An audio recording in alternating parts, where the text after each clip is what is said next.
that's only good if we're in the low excitation subspace, say one excitation in total, but not if we have many excitations. Good. Point B, total excitation number conserved in Jaynes-Cummings. Yes, we saw that. Not conserved in the model we formulated for transmon oscillator. That's not true. So the model we discussed in the end actually had a coupling term that also had this form. Right?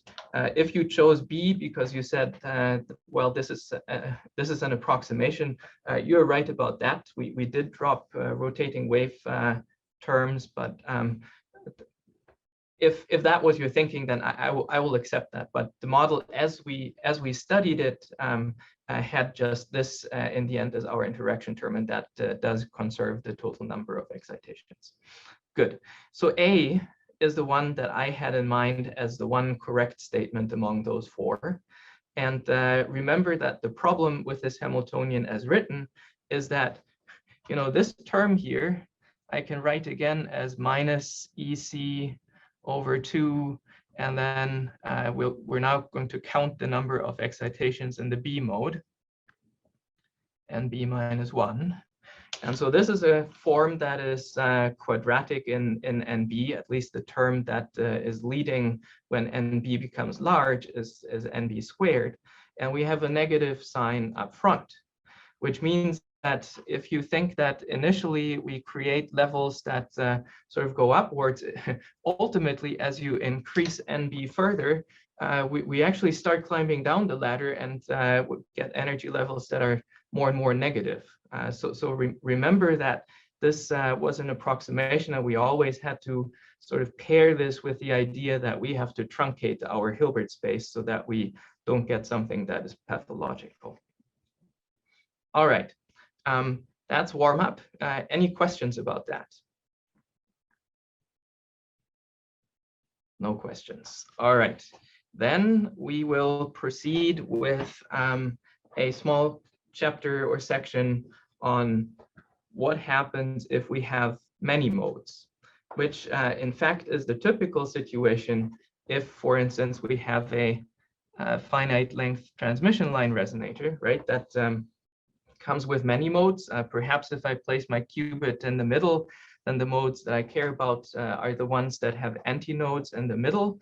So perhaps one of interest would be this one. So this is the lambda mode, and of course there are many higher harmonics of that. And so we'll have to think a little bit about how do we actually describe that system and model it quantitatively. So Jaynes-Cummings indeed was just a single mode. We called it A, and now the first step that we might ask is, well, if we keep our qubit as a two-level system, but we include many modes, what actually happens? And again, the motivation could be something like our harmonic mode actually comes from a resonator, and that resonator has an infinite number of modes. And so somewhat naively, we could just write down a Hamiltonian like that includes a sum over M. M enumerates my modes. And so they come with different frequencies. Perhaps they're just integer multiples of each other, and then possibly different coupling strengths. And there are, in fact, some difficulties with this kind of approach. One of them is that not all is well with this Hamiltonian. So if you were to ask, well, if everything is dispersive, which might indeed be the case, right? The qubit could be below the energy of all those individual modes.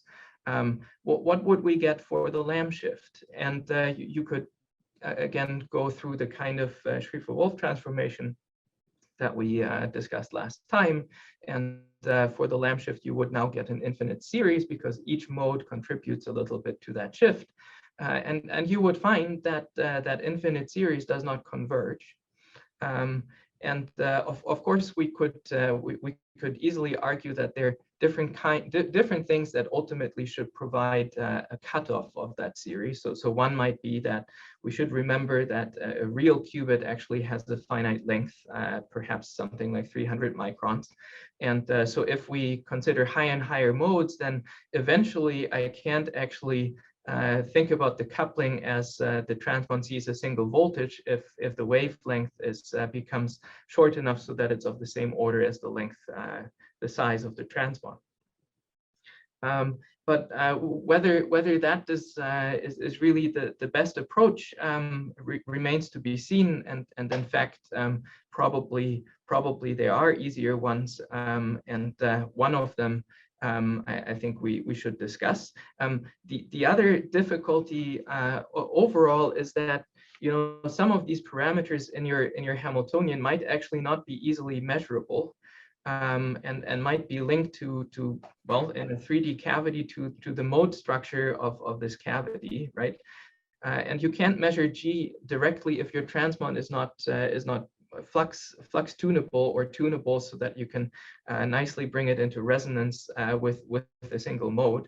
And so it's really a question of if you write down this model, how would you actually determine those parameters?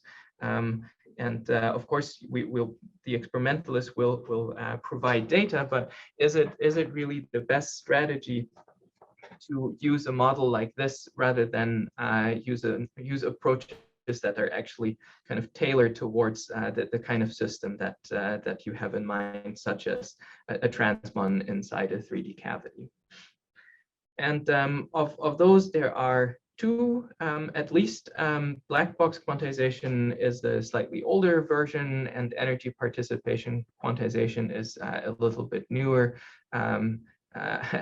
I just happened to talk actually with Zlatko Minev and Michel Devoré, both of which are on this paper. It's a very nice paper, and it's also what is at the core of this Python package PyEPR, which now also ties into this Qiskit metal, which I think is sort of like paradise for experimentalists who are interested in developing superconducting qubits and laying them out on a chip, and then using HFSS to calculate the eigenmodes, which we'll talk about next. And I will exclusively focus on this energy participation quantization method. Black box is related, but also requires calculations of the driven system, which is avoided in this latter method entirely. Good. So the simple idea is we'll consider a transmon, and instead of saying that, well, there's one mode, there's two modes, we'll just phrase this in a very general form and say that, well, this transmon qubit couples to some linear electromagnetic environment, which I can model by an impedance function Z of omega. And that's all fine and good, and we'll see that it'll be helpful to separate in this Hamiltonian multiple pieces. So first of all, we notice that the transmon in this simple picture is the only guy that has some nonlinearity, and then the entire environment, including the interaction terms that couple between this environment and the transmon, all of that is assumed to be linear. Of course, you could consider systems with more than one transmon, with more than one nonlinearity, and that is a nice generalization that we could go through. But I will just, as Alexandre does in his review, I will just focus on this simple case. Good. And so the first step now is a little bit of surgery to isolate what is linear and what is nonlinear, and how do we want to treat the system. So we'll remember that our transmon Hamiltonian has this simple form, right? The charging energy term, and then the term from the Josephson tunnel junction, which is in fact this is what provides the nonlinearity. And then just as we did in our treatment of the transmon regime for this Hamiltonian, right? In the case of large EJ over EC, we said we're going to expand the cosine potential. Indeed, what we're going to do here for now is I'm just going to take this quadratic term and group it with the kinetic energy term so that we obtain something that looks like a harmonic oscillator again. And then we take this correction term back there, which at least at the face of it seems to reestablish the original Hamiltonian. You remember that there are some subtle things about boundary conditions which are present here just as they were in our previous discussion of the transmon just by itself. So we'll have to be aware of that. Good. And so now that we have rewritten the transmon Hamiltonian in this fashion, we see that there is indeed this linear part, which is just a harmonic oscillator, and then this latter part is going to be our nonlinearity. And in the circuit, the way this is represented is by sort of this new symbol that represents this nonlinearity by itself, and everything else is now actually grouped with the z of omega describing our environment, so that everything in this shaded box is now described by coupled harmonic oscillators. Good. So then we've grouped things in this way. These last three terms are what makes up our linear part of the Hamiltonian. And for simplicity, I will assume that the system leads to a discrete set of eigenmodes. Of course, if you had something like a semi-infinite transmission line that is part of z of omega, then you might also have to think about a continuum, and then some of what I'm writing as sums over modes m would have to turn into integrals, but we'll keep it simple here.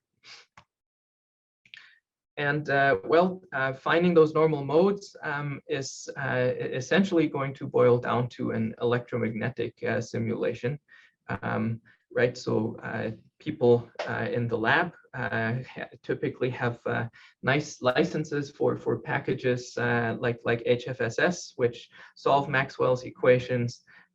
Given so you'll have to provide what your sample looks like. It's my understanding is that that's a somewhat tedious process where you basically have to draw all the pieces of metal. You have to so not just define the geometry, but also define what are the individual materials, so that HFSS can use the right boundary conditions, right? You'll have to specify that all these metals are sitting on perhaps a sapphire substrate, and that has a certain dielectric constant and such. But then HFSS will crank its wheel and do finite element analysis and solution of the Maxwell equations, and that will help us determine indeed all those eigenmodes and eigenfrequencies. And to say that in a little bit more detail, so what HFSS might indeed determine is the electric displacement field that includes the effect of polarization, electric polarization, and likewise for the magnetic field. And we will then decompose that in terms of normal modes, right? We will look for solutions that are purely periodic with a certain mode frequency omega sub m, and any field D can then be decomposed into such a form where the a sub m's before we switch over to the quantum side are just coefficients that determine what was actually the initial field at time 0. All right. And yes, again, these D sub m's, our eigenmodes for the electric displacement field as well as for the magnetic field, they are precisely what HFSS will spit out once you've nicely defined the problem and asked it for a solution. And then we will want to make our way from the classical side to the quantum side, and hopefully not surprisingly, what takes place is that these coefficients a sub m, they are going to turn into our annihilation, and on the complex conjugate side to our creation operators, so that the D and B fields now become operator valued, right? And we have this this decomposition that once plugged into our Hamiltonian boils down to just the set of decoupled harmonic oscillators, which is just the quantum version of saying we've determined our eigenmodes, right? Each eigenmode has its own set of creation annihilation operators labeled by m, and it has some angular frequency omega sub m. Good. So that takes care of the linear part of our Hamiltonian and our system. I think I perhaps forgot to mention how does this actually work in terms of HFSS. So you've defined the geometry, and of course your sample actually contains this Josephson junction. So what do you do with that?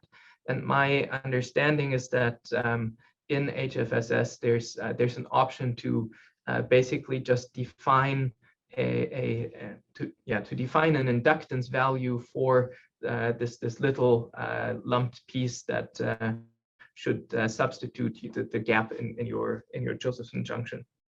And then once that substitution, or once you've defined that, it's really just solving Maxwell's equations. All right, but we do have this nonlinearity, so we'll have to take care of it somehow.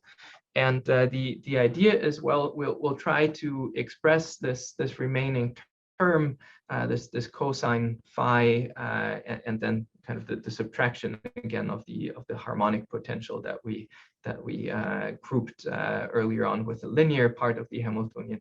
We'll want to substitute that in a nice way. So we'll call, as usual, the variable across the Josephson junction our lowercase phi, and we'll recall that this really up to a prefactor is the time integral of the voltage across that junction. And when I say voltage, we'll remember that voltage is nothing but the spatial integral, line integral over the electric field between the two spatial points xj prime and xj on the two sides of the junction. And then since HFSS is going to give us D rather than E, we'll convert, and we'll also convert that into our decomposition here in terms of eigenmodes. Good. So we can plug all of that in. The expression looks not hugely nice. We can certainly carry out the integral over time, right? That produces this 1 over I omega m. It's a simple exponential. And so these constants here, each labeled by m, by the mode index, those I'll call phi sub m. And they turn out to be just simply, I think, I forget whether they're the oscillator length up to a factor. Yeah, there's always the definition of the 0-point fluctuation versus the oscillator length. I think sometimes has a factor of √2 that I may be confused about, but they're proportional. And so upon quantization, our phi of t, our generalized coordinate, becomes an operator as usual. And now that operator, well, it's a sum over modes. And each one comes with an a plus a dagger, and then it gets multiplied by this phi sub m. Great. And so that allows us to rewrite our nonlinear Hamiltonian part. In fact, we should probably expand the cosine to fourth order so that our nonlinearity is not just completely eliminated. And so we'll do that, and we'll plug in, and what we obtain as a result is we'll get terms that look like Lamb shifts, we'll get self-Kerr terms, and we'll get cross-Kerr terms. And all of these coefficients here, delta sub m, k sub m, and chi, can be expressed in terms of those chi's. And if we do that carefully, we can actually rewrite this expression in a particularly nice form. This is not hugely helpful yet. I think the helpful part comes next. So these P sub m and P sub n quantities, they are what we call the energy participation ratios. So they're a ratio of the inductive energy stored in our junction divided by the total inductive energy stored in this mode M. And but by that I really mean it's an expectation value of 1/2 EJ phi squared versus 1/2 the entire linear part of the Hamiltonian, and that indeed can be written out as EJ times phi m squared, and down here you recognize half of the total mode energy, which is the part stored in the inductive or the inductances. Okay, and so this the occurrence of this energy participation ratio in a very central form is why this method has gotten this name EPR for energy participation ratio, and it's indeed HFSS that allows you to kind of take results from the classical simulation of the circuit and thereby infer what the Hamiltonian should look like. So this is summarized once more here, and I sort of simplified the figure in Zlatko Minev's paper, where the simple picture is you start from a detailed model of your device, right? This here now is it looks like 2 3D cavities with multiple transmons, actually not just transmons inside. It's something a little bit more interesting with 3 junctions. HFSS will help you find the eigenmodes and frequencies, right? And then those will further allow you to determine what the full model Hamiltonian is. I have an ongoing debate with Zlatko whether complete is actually quite right. But at least formally, the claim is that if you were to keep terms up to infinite order in A daggers and A's, perhaps this is complete. I think there's still some interesting problems going on in case your system is not just weakly anharmonic, and but that is maybe something that we if you're interested, I'll be happy to discuss that offline outside of the lecture. Good. Any questions about that? I have one short last part, but this would be a good place to pause in case people have questions.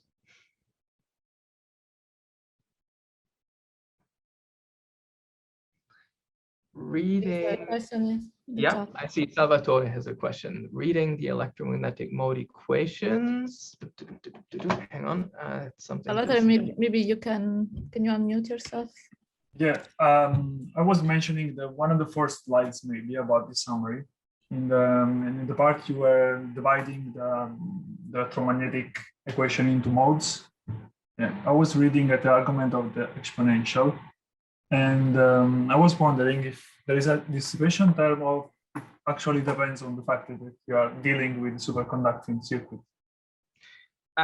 Well, yeah, so we would hope that there's no loss in the superconductors, but there might indeed be loss due to the presence of the substrate, right? And I'm sort of oversimplifying this entire method here a little bit.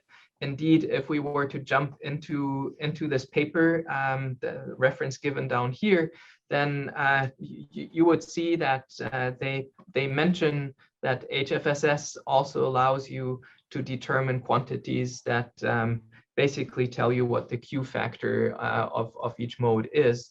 And so you can include that in your description as well, which of course is important if you want to model the depolarization or energy loss of the system properly. Okay, does that answer your question? Yeah. Okay. And then Verena asks, what exactly does HFSS do? Good question. So my I don't have a license. It's the sort of thing that experimentalists can afford, but I not necessarily. But this image here is sort of giving you a flavor of what is done, right? So HFSS performs a numerical solution of Maxwell's equations, which of course represent a system of partial differential equations. And so what HFSS will do is it will create in an adaptive way a grid. It will discretize space into these little cells, and you can see that it's sort of trying to be smart about that and making grid points more closely spaced in regions where there are sharp edges or structures in close vicinity. And if you go farther away, then these cells become larger in their area here, or in 3D in volume. And so the Maxwell equations then are basically rephrased, that they're rewritten from being a partial differential equation to finite element difference equations, and that you can solve with linear algebra packages, and I believe that's probably what HFSS does internally.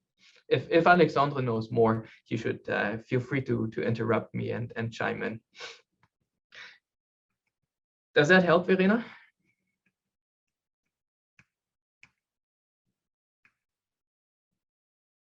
Maybe. Maybe not. Any other questions?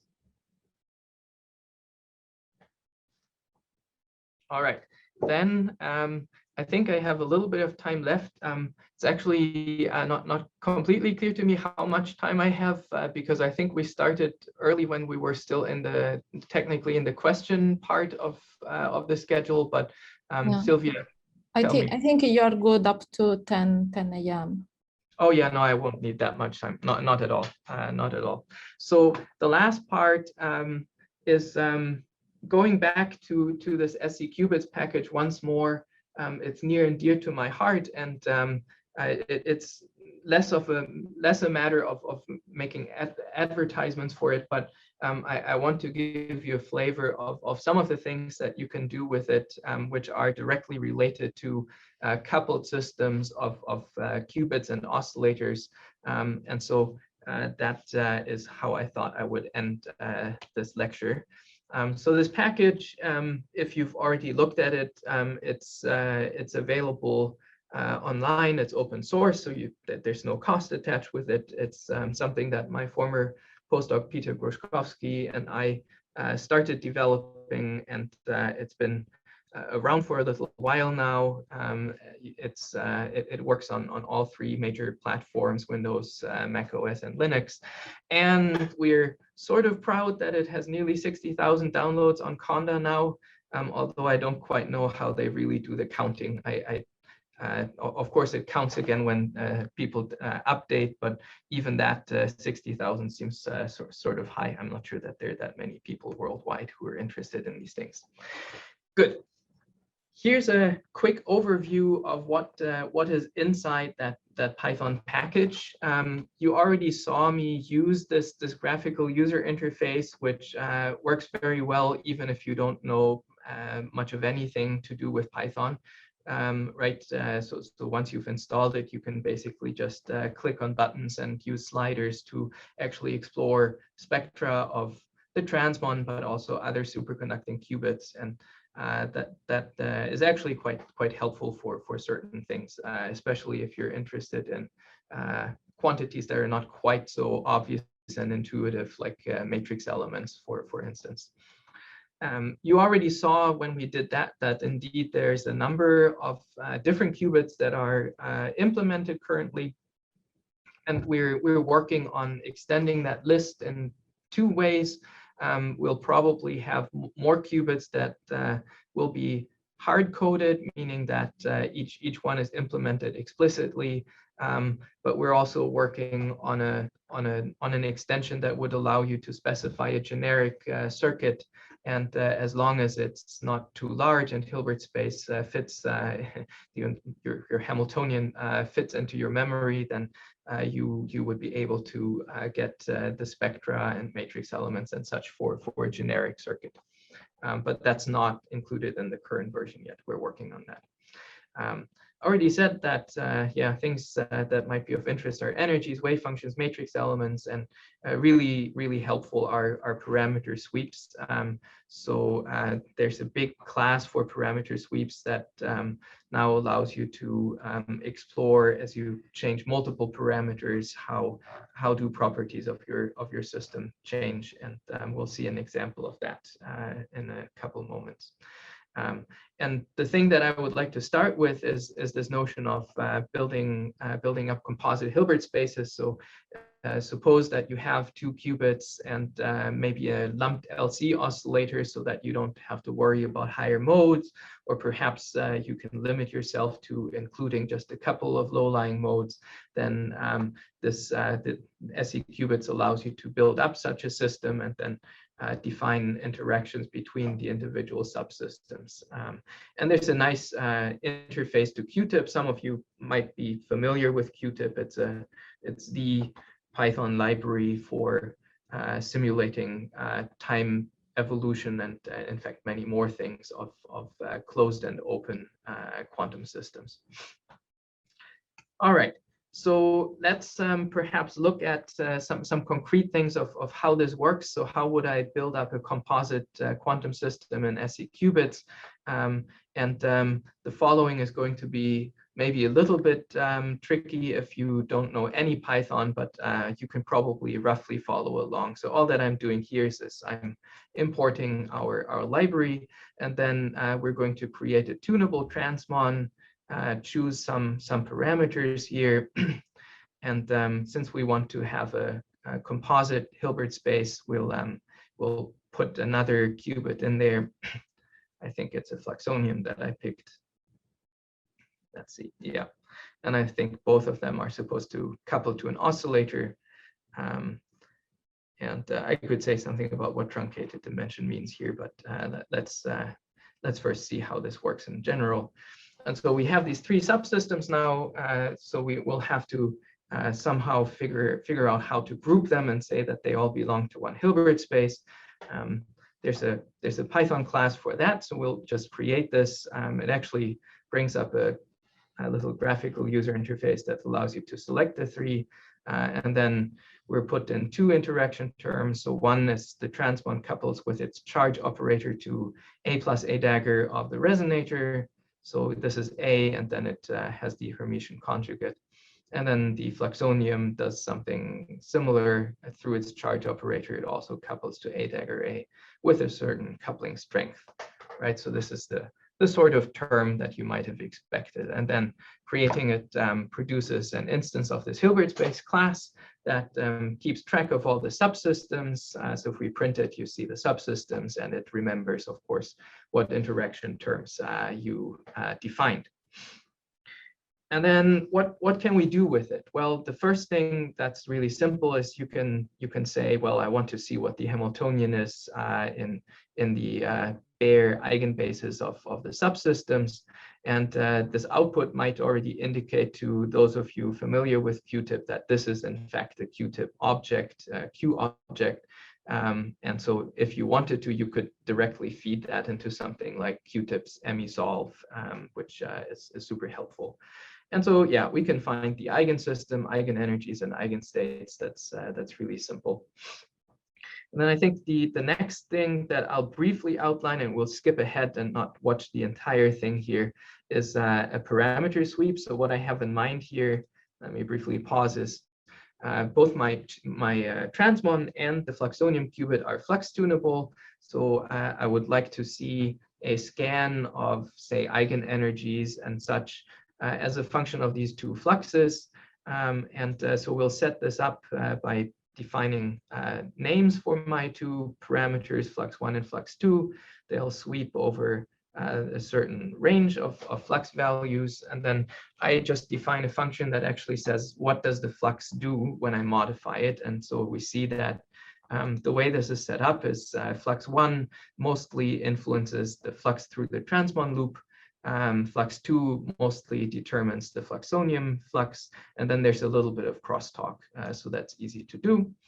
And once all these things are defined, we just create a parameter sweep object that takes in all of that information. And then for each of the parameter values, it will compute the energy spectrum and other quantities of interest so that you can actually look at transition energy plots, for instance. And I'll just jump to there so that we can look at one of those. Right, so once we've created this, we can do something like plot transitions. And so you get plots like this, which are super helpful in that some of these transitions are marked in color, some of them are in the grayscale. The ones in color are the ones that here correspond to single photon transitions, in which only one of the, so first of all, they all start in the ground state, right? So the first state is the ground state, as would be appropriate if you're at low temperatures. And then the second tuple here says, well, the first two are transitions where the first subsystem, which is our transmon, transitions from ground state to first excited state, ground state to second excited state. And so you see in color code labeled which transition is which. And so you can start comparing these kinds of transition spectra with something that the experimentalist produces in two-tone spectroscopy. So there are various options to this. I'm not sure that we need to look at many more, but I just wanted to give you an impression of the many things that you can do with this package kind of out of the box without doing a lot of programming yourself. Here's another example where now I'm just interested in which of these many transitions actually belong to transitions within the fluxonium subsystem. So now it's just these two that are colored, and there are many more things that you can do with this. So you can ask about Lamb shifts, AC Stark shifts, self and cross Kerr terms. So all these dispersive energy coefficients are calculated. You can easily go back and forth between labeling your states and energies with bare product state labels or just the dress state index. I think some of you might actually end up using this package, and I want to encourage you to feel free to contact Peter and I. We're really grateful whenever we learn about things that you think are not working well yet, or maybe you have ideas of things that are missing. So this is work in progress, and we're really grateful for contributions from the community, whether it doesn't have to be in terms of code, but even just in terms of feedback. And I think that is where I wanted to end my lectures. I think timing is okay for Alexandre to take over. But if there are questions about this part, then maybe if Sylvia permits, then I will answer those right here and now before Alexandre gets to start. Yeah, so this is I mean, not really the last chance to have to talk to Jens, because you can always write to him. But for this school, this is his last lecture. So if you have any question, let us know. So how many qubits models are in this? This is a question from me, also interested in this. So many qubits models are in this package. Right. So let's see. I think this is the current list that is complete. So there's the fixed frequency and the flux tunable transmon. We have fluxonium in there. More for historic reasons, you can play with the 3-junction flux qubit. There's the 0 pi qubit, which is interesting as a protected qubit, just similar as the cosine 2 phi qubit. And then there's the simplest things like there's an oscillator which you need for your harmonic mode. There's a class for a slightly anharmonic oscillator if that's actually how you want to model your transband from the very beginning. We're working on 2 additions which I think might make it in with the next release. So there's this bifluxon qubit from the Rutgers group, and the other one that we've been working on is there's this snailmon from Michel Devoret's group, which is well, it's sort of like a not just a 3-junction flux qubit, but has more of the large junctions. And but what I think what I'm really excited about is this idea that if we use hierarchical diagonalization to keep our Hilbert space size in check, then making it possible for the user to define a circuit from scratch might ultimately be a really powerful thing to have, because you're not limited to whatever qubits are hard-coded and currently part of the library, but you can actually play with whatever circuit you're interested in for as long as it's numerically feasible to represent the Hamiltonian in memory and diagonalize it. Yes, thank you. Yeah, actually, this is something that might be interesting for the 3D qubits. Yeah, Julia. I think you can. Hi again. I just have small request. First of all, thanks. It's really a nice, cool package. I will try it. I have a lot of time now. So I want to ask you, if it doesn't contradict to anything, could you please put in our folder, you said about good review, or it was even book about atom-photon interactions. Unfortunately, I can find it easily. Right. Do I? So yeah, I will put it again. It's by Koh Tanuji and 2 co-authors. I think I will just put it in that folder, and you'll have it as a reference. Thanks. It's been around for a while, this book, but I believe there's been a new print version of it not too long ago, so it should be available relatively easily. Okay, thanks. Okay, there are last call for questions. Okay, so if not, thank you, Jens, so much for these lectures. Sure. And you have some clapping in the. Thank you.